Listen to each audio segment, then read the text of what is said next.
You get it? It's not exactly what I had in mind, but... Visit budgetbreaks.com. Breaks starting at just $100. One of the most interesting things about doing 3+U every day is realizing how many people there are out there in the world who use their gifts for the benefit of other people. And we have certainly found that to be true with McKenzie Bergenback. She's our next guest, has been here once before with Medical Arts Prosthetics. Good to see you this morning. Good to see you too. Thanks for having me. So you were kind of in the galley for a little while waiting your turn, and were able to talk to some other guests who are also in the medical field, and they did not realize that you were even here. So you are really, really a rare gem. Well, thank you. In this world. Yeah, well, not only me being here, but just the field in general. I don't think, there's not that many of us, so we don't get a lot of attention, and a lot of people don't know that it's an option for treatment. I don't really know how to categorize you, so you are, certainly you have your medical background. I think you wanted to go into the medical field, like to be a practitioner, but you found out that you're this fantastic artist, so I'm gonna hold. Can I hold this? Yeah, absolutely. So what McKenzie does at Medical Arts Prosthetics is just what you would think. She makes these prostheses, but they are for typically the face, or do you do other body parts? Yeah, mostly the face. They're all non-weight bearing. We do some fingers and toes, but the idea is that we're using our art background combined with our clinical background to create these really lifelike prostheses that are virtually undetectable. That's the goal, is when someone walks down the street, you can't tell that they're wearing a prosthesis. I mean, it's really just quite remarkable. I think what I remember from our previous conversation too is that unlike a lot of prosthetics, these are adjustable with time. Is that right? So like if you were a child needing one as you grow? Right. So over time, these, they're made of silicone, so they're going to kind of yellow or break down over time, but we can provide new ones each year. Insurance, every year? Yeah, insurance covers one every year. CMS, Medicare, Medicaid will cover one each year, and those private insurances will kind of follow suit with that. So we do our best to get coverage every year. That's at the minimum. You could come in, 3 years, however long you need to get it updated. But yeah, we can update these materials. We'll update the form, the color, the fit, that kind of thing. So you and I have been talking before we went on air, and you said that often people will come to you if plastic surgery is no longer an option. But in the case of children, there was something you were telling me about a birth defect, I guess, where one ear can be smaller. Sure. So we see people from trauma, birth defects, cancer resections. A lot of times the pediatric patients will have some sort of birth difference, and so in that case, microtia or atresia are kind of some examples of smaller ear or no ear. So our ears develop in the center of our face and grow outwards, and a lot of the times in the womb, so a lot of times we'll see kind of remnants of ears that are a little bit lower or smaller along the face, along this kind of chin line up to your ear. And so we could either have that removed by a surgeon, or we can even cover over it with kind of a glove-like prosthesis. Okay, wait, I learned something, so I'm going to have you repeat this. So in the womb, as a baby is forming, your ears begin kind of at your chin and they grow out. Yeah, actually everything starts at the midline and grows outwards, and so just like art. Yeah, it's very symmetrical. Yeah, and so that's part of our job too. It's completely custom, fully symmetrical. We take our time as artists to sculpt the mirror image of one ear to the other side and make sure that it fits perfectly on your skin tones and your shape, and that it looks, like I said, undetectable. Okay, so let's talk about that for a minute. I'm going to hold up this ear then. I mean, I challenge you to find a way that this is not a real ear. So somebody would come to you, and much like with a portrait, they would sit. Yes. And you would measure the one ear to then this one. Yes, so there's a lot of sculpting time in the chair. We start out in wax, so we sculpt it in wax first, and then we color match different silicone to their skin tones. And if you look really closely in there, you can even see threads. There's little tiny red threads that mimic veins. I'm not wearing my glasses. Yeah, it's okay. We'll mimic, freckles and texture, and we use little brushes and little things. And it feels soft. Yeah. So there's different durometers of silicone. That's the hardness of the silicone, and we try to mimic this tissue. So if you feel the nose, it's a little bit harder than the ear because your nose is a little bit harder than your ear. It is. So, okay, Does someone need to be referred to you from their physician, or can they contact you on their own? Either way, they can contact us on their own, or you can do a referral from a physician. You can self-refer as a patient.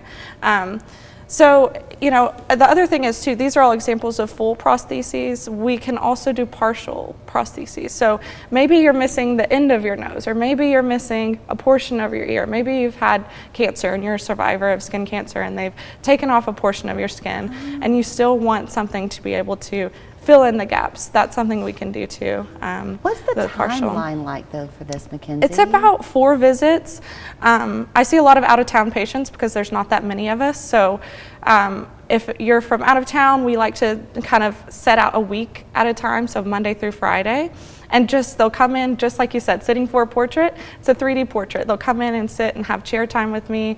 I'll sculpt, we'll match the colors, we'll do different process, we'll take impressions. And so there's a lot of chair time together, and then at the end of the week, they'll leave with the final prosthesis. I want to try to be careful how I say this, because obviously if you've had something that's occurred to you where you need to have your nose replaced or an eye or something, that's a real medical need. However, when you have a scarring, that affects your life too. Absolutely. So if you needed to have maybe a deep wound on your cheek covered or something, can you do that? Yes, I've absolutely done that before. Now it depends on the defect in terms of, like, we really want to make it seamless, and so if it's, you know, too shallow, it might not be a great option, but if it is, you know, a significant defect, we can absolutely do that. But that leads me to talk about too the significance of the psychosocial benefit of these prostheses. So if you think about just having a pimple on your face or a scar, it's something you think about every day. It's something that bothers you, right? It's something that affects your day-to-day life. And so to be able to be in this field and help people in a way that, you know, they're able to walk down the street and they're able to have a quote-unquote normal life and feel accepted into society again, is just like the cherry on top of this career field. And I'm sorry, because you had said that you'd love to kind of get into the emotional component of it a little bit. You can't go revealing stories, but are there some you can kind of stroke over a little? Sure. So, you know, I see a lot of people who just, like I said, felt like an outcast in society. And so mothers who have never had a selfie with their kids, or, you know, a man who has lost his nose, so he's lost his independence because he needed his glasses to be able to drive, and you can't wear your glasses without a nose.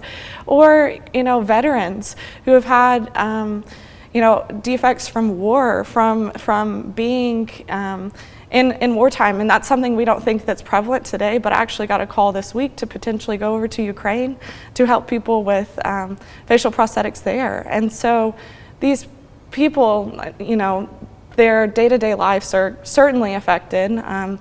And I think a big part of that too is the media and how we portray defects and villains from childhood, right? You think about all of the villains of, you know, all of these big media companies, and a lot of them have facial defects. They have a scar, they have a burn, or if they do have a burn midway through the movie, they turn bad, right? And so we have this visceral reaction to people with facial defects. So I'm really trying to do work on, quote, both sides of the ball in terms of, yes, I want to help people with my artistic skill and talent to let them feel whole again, but I also want to challenge, you know, media with a group that I'm working with called Face Equality International, where we're trying to challenge lawmakers to put some barriers into place about how we portray people with facial differences in media. You know, don't want to get off on that too much, but when the movie Chicken Little came out, remember that movie? And the girl that is kind of the not popular girl wore glasses, and my daughter would not watch that movie because she wore glasses, and she was so bothered. It affects you. It does really affect you. Yeah,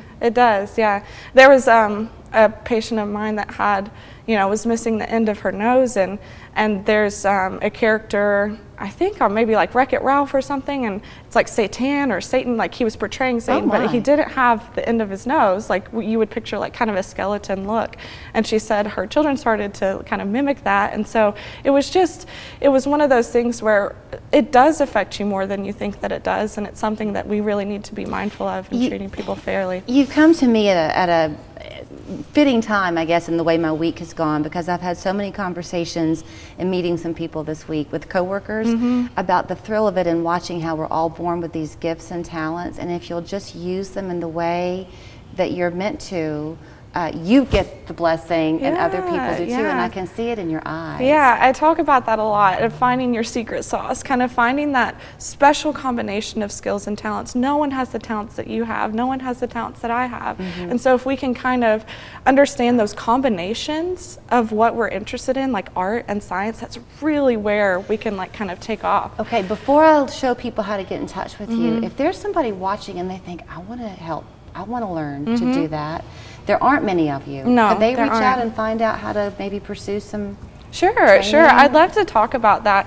The path to training is a little bit persnickety, Yeah. so to speak. It's kind of tricky to find your way. There's a new program opening up, but I have all that information. I'd be happy to share it. Okay, so just, you know, write her name down, because inevitably you're going to have somebody in your life, not now maybe, but eventually, who's going to benefit from her. That'd be And great. she's really a rare jewel, and Thank we're lucky you. to have her. Thank so you. the phone number is 877-242-7951. The website, medicalartprosthetics.com. That's right. Yep. McKenzie, Thank you so much, Julie. Go change the world. Appreciate it. Wedemark Keith takes pride in protecting the rights of injured workers. Suffering an injury while at work is a traumatic experience and financial burden. Your job is to recover, and our job is to recover for you. The name you know and